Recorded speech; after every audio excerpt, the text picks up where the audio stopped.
Berikutan kejatuhan keruntuhan Kerajaan Pakatan Harapan pada 2020, peranan Raja-Raja Melayu dalam politik dan pentadbiran negara semakin penting. Sejak pilihan raya umum 2018, Raja-Raja Melayu telah merungkai episod politik dua rampasan kuasa di tengah-tengah pandemik COVID-19 dan kebuntuan selepas pilihan raya negara tahun lepas. Sultan Pahang Sultan Abdullah Ahmad Shah yang menjadi Yang di-Pertuan Agong ketika pergolakan politik ini serta menyaksikan 3 Perdana Menteri mengangkat sumpah akan berundur pada Januari tahun depan. Baginda akan digantikan oleh Sultan Johor Sultan Ibrahim Sultan Iskandar dan Tunku Mahkota Johor Tunku Ismail menjelaskan ayahandanya mempunyai agenda yang sangat jelas apabila menjadi agung kelak. Katanya dia selalu cakap tentang mengembalikan pemerintahan kerana ada situasi-situasi yang kurang stabil di dalam negara. Jadi baginda nak memberi lebih kestabilan kepada negara. Tunku Ismail juga percaya pemerintahan ayahandanya akan menjadi masa yang menarik. Katanya jadi ke bawah duli Sultan Ibrahim ada rancangan dia. Dia nak bekerjasama ataupun memberi berkongsi pendapat dan pandangan kepada Perdana Menteri, kita akan lihat. Apabila mengulas mengenai prestasi Perdana Menteri Datuk Seri Anwar Ibrahim, Tunku Ismail berkata, sebagai warga negara, baginda turut mempunyai hak untuk mengulas mengenai perkara politik. Kedua-dua Sultan Ibrahim dan Tunku Ismail seringkali menyuarakan pendapat mengenai pelbagai isu baik di peringkat negeri maupun nasional. Sementara itu, Putera Mahkota Johor juga berkata, ayahandanya tidak akan berkompromi dalam hal menjaga kepentingan rakyat. Katanya dia akan menjadi agung yang tegas bila berkaitan dengan kepentingan terbaik negara. Jadi dia tegas tapi memahami. Tunku Ismail memberi contoh Menteri Besar Johor On Hafiz Ghazi akan mendapatkan perkenan Sultan berhubung keputusannya dan baginda akan memberikan maklum balas dengan berterus terang. Pelantikan On Hafiz sebagai Menteri Besar Johor pada 2022 merupakan antara detik krisis politik. Ini kerana Barisan Nasional Johor pada awalnya telah menggembar-gemborkan Hasni Mohamad akan kembali menjadi Menteri Besar sekiranya gabungan itu memenangi pilihan raya negeri. Walaupun BN menang majoriti 2/3 di negeri itu, namun pelantikan Hasni tidak menjadi kenyataan dilaporkan kerana campur tangan dari kuasa lebih tinggi. Sementara itu, Tunku Ismail berkata, ayahandanya dan keluarga sedar akan tanggungjawab sebagai agung. Katanya ini adalah tugas, tanggungjawab untuk negara, bukan Johor sahaja. Tapi anda nampak apapun keputusan-keputusan yang dibuat ataupun polisi yang ke bawah duli ada agenda tersebut. Perkara itu akan memberi manfaat kepada negeri Johor juga dan juga negeri-negeri lain secara tidak langsung. Maksud saya ia tanggungjawab yang besar. 2 bekas pemimpin UMNO, Anwar Musa dan Syahidah Kasim adalah antara 9 individu yang dilantik sebagai ahli jawatankuasa PAS Pusat bagi 2023 hingga 2025. Setiausaha Agung PAS Taqiyuddin Hasan dalam satu kenyataan berkata, pelantikan jawatan tersebut dibuat pada mesyuarat jawatankuasa kerja parti itu. Katanya ia dicadangkan serta dipersetujui berdasarkan peruntukan fasa 25 dan 26 Perlembagaan Parti berkenaan.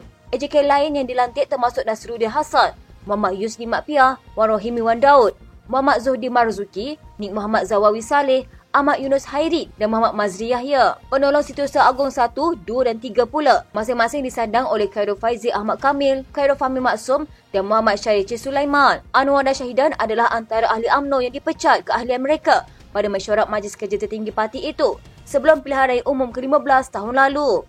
Anwar yang juga bekas Setiausaha Agung UMNO menyertai PAS pada Jun lalu.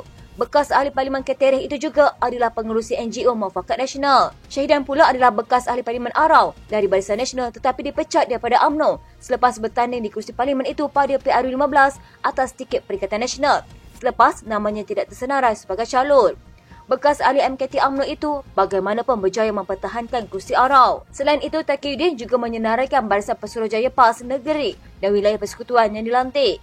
Bekas Menteri Besar Kelantan Ahmad Yaakob dikekalkan untuk mengetuai PAS Kelantan dalam senarai Pesuruhjaya PAS Negeri dan wilayah persekutuan. Hanya Adun Paya Jaras dan bekas pesyarah Abdul Halim Tamuri merupakan muka baru apabila dia dilantik sebagai Pesuruhjaya PAS Selangor bagi menggantikan Ahmad Yunus. Selain itu, kedudukan Menteri Besar Perlis Muhammad Syukri Ramli dan Adun Gunung Semanggul Razman Zakaria sebagai Pesuruhjaya PAS di Perlis dan Perak juga akan kekal. Begitu juga dengan bekas Menteri Besar Kelantan, Ahmad Yaakob.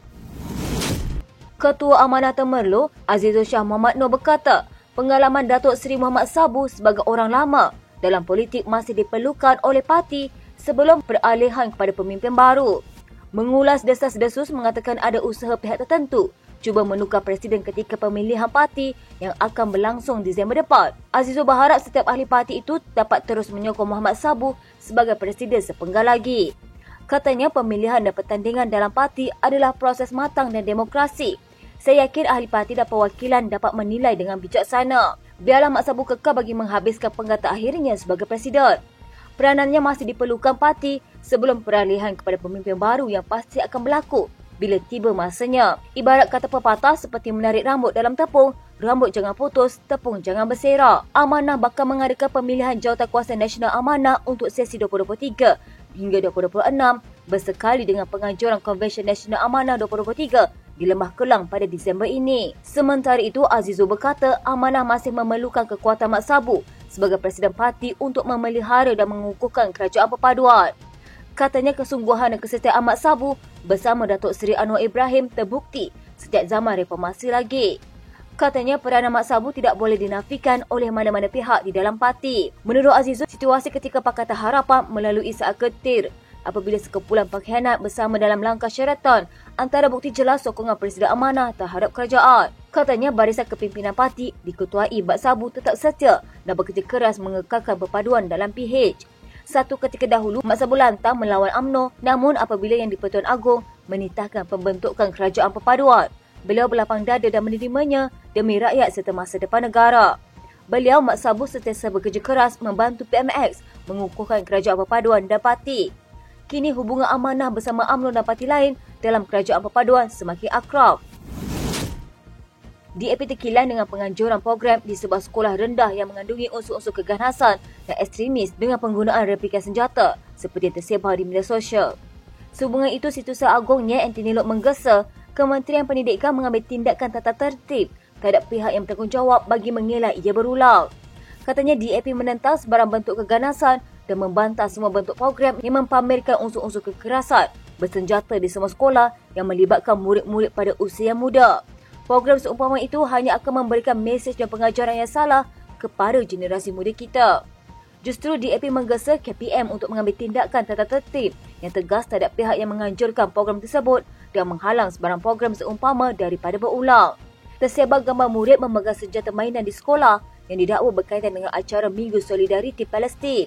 Gambar itu menunjukkan murid sekolah memegang senapang dan mesin gun mainan sambil mengenakan selendang kufiah dan ikat kain di kepala yang tertera sokongan untuk Palestin. Susulan itu, Perdana Menteri Datuk Seri Anwar Ibrahim meminta pihak sekolah mengambil langkah-langkah lebih teratur bagi mengawal pelaksanaan program tersebut. Menteri Pendidikan Fadhil Nasidir pula berkata, program itu di luar pelaksanaan Minggu Solidariti Palestin dan pihaknya tidak akan berkompromi dengan kegiatan membantu ekstremis, radikalisme dan keganasan. Dia berkata KPM menggalakkan kegiatan seperti sayembara puisi, pertandingan melukis poster bertemakan kedamaian serta munajat dan sembahyang hajat bagi murid beragama Islam di sepanjang minggu tersebut.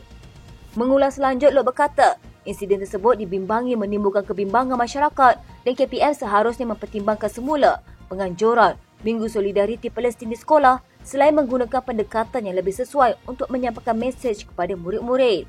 Katanya program di sekolah sepatutnya memupuk semangat cintakan keamanan sejagat dan memerat nilai-nilai kemanusiaan dalam membentuk sasah yang selari dengan prinsip-prinsip madani. Hubungan dan perfahaman silam budaya serta perasaan hormat menghormati sesama rakan-rakan sebaya daripada latar belakang berlainan juga harus dipupuk. DAP mengulangi pendirian kita untuk terus bersolidariti dengan rakyat Palestin di atas prinsip kemanusiaan dan sentiasa mendukung pendirian kerajaan Malaysia untuk bersuara lantang di pentas dunia untuk perjuangan membebaskan Palestin dan mengembalikan hak dan wilayah mereka yang sepatutnya.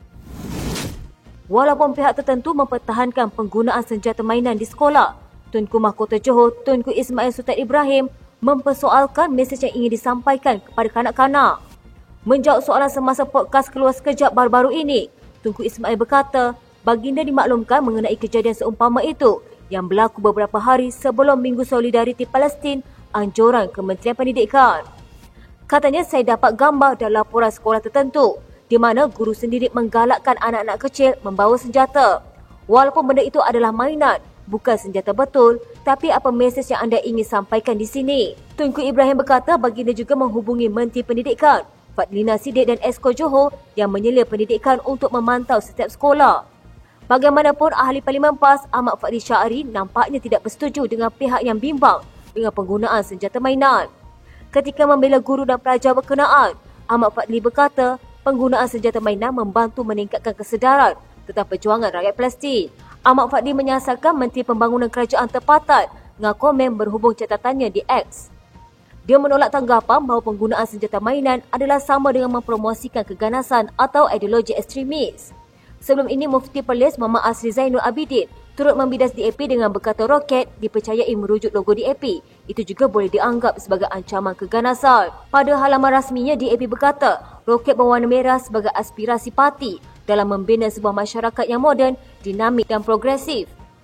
Sementara itu, Ketua Pemuda UMNO, Dr. Muhammad Akmal Saleh mencadangkan agar 12 wakil rakyat daripada PKR yang menggesa agar Minggu Solidariti itu dikaji semula dihantar dalam misi kemanusiaan ke Palestin. Dia berkata ini akan membolehkan mereka lebih memahami situasi di lapangan. Bekas Ahli Parlimen, Charles Santiago mempersoalkan sama ada guru akan mendapat membezakan antara rejim Zionis dan orang Yahudi. Kementerian Pendidikan dalam panduan untuk Minggu Solidariti Palestin melarang penggunaan senjata mainan. Ahmad Fadli Syahari mempertahankan tindakan pihak sebuah sekolah menggunakan senjata mainan sebagai peralatan pada Majlis Solidariti buat Palestin baru-baru ini. Kata Ahli Parlimen Pasir Mas, langkah pihak sekolah berkenaan menganjurkan program tersebut bertujuan untuk mendidik pelajar memahami makna perjuangan. Menyelam Menteri Pembangunan Kerajaan tempatan dengan komik yang menciap mengenai rakaman video tular itu, Ahmad Fadli berkata pandangan berkenaan adalah berbahaya. Kata Ketua Penerangan PAS Pusat itu lagi, tidak benar untuk ngah menuduh langkah pelajar dan sekolah terbabit mengajar kanak-kanak mengenai keganasan dan dendam. Katanya padahal ia hanya satu kaedah mengajar mereka mengenai perjuangan yang sedang ditegakkan di bumi Palestin. Beberapa hari lalu, tular rakaman video pendek menunjukkan sekumpulan kanak-kanak berpakaian seperti pejuang Palestin. Ia mengundang kritikan sesetengah pihak dan dianggap sebagai mempromosikan keganasan. Untuk rekod, program berkenaan berlangsung di luar dari tempoh sambutan Minggu Solidariti Palestin, anjuran Kementerian Pendidikan Malaysia mulai 29 Oktober hingga 3 November ini. Pada 28 Oktober lalu, Ngah menciap untuk menyatakan pandangannya bahawa sekolah bukanlah tempat untuk berkonflik atau menanam fahaman ekstremis. Dalam hantaran tersebut, Naib Pengerusi Kebangsaan DAP itu turut mengapilkan gambar dua murid bersama kain melilit kepala sambil memegang senjata mainan. Ahmad Fadli berkata kenyataan dibuat Ngah itu secara tidak langsung menunjukkan pendirian sebenar sesetengah pemimpin kerajaan terhadap isu Palestin. Katanya ini merupakan kenyataan yang sangat bahaya. Pada kami yang menampakkan wajah sebenar sebahagian pemimpin yang berada dalam kerajaan hari ini. Dalam perkembangan, sama ada Ahmad Fadli mendakwa sebuah sekolah di Selangor turut menganjurkan program yang menunjukkan pelajarnya membawa senjata mainan. Kata Ahmad Fadli, program itu diadakan pada 20 Oktober lalu. Bagaimanapun, semakan mendapati hantaran terbabit telah dipadamkan. Katanya, kalau yang terlibat dengan Solidariti Palestin dianggap ganas, bagaimana pula senjata mainan dalam bentuk kostum adiwira, dalam komik dan sebagainya dianggap tidak mengapa. Ini satu pandangan berat sebelah. Justru Ahmad Fadli menggesa KPM tidak mengambil tindakan ke atas pelajar serta guru yang terlibat dalam program menyokong Palestin berkenaan. Katanya kami menuntut supaya guru-guru yang terlibat dalam Minggu Penghayatan Palestin ataupun Solidariti itu jangan ambil tindakan. Kalau dikenakan tindakan, kita Perikatan Nasional akan nyatakan pendirian dan akan mengajak seluruh masyarakat Malaysia untuk sama-sama bersolidariti dengan pengurusan pihak sekolah.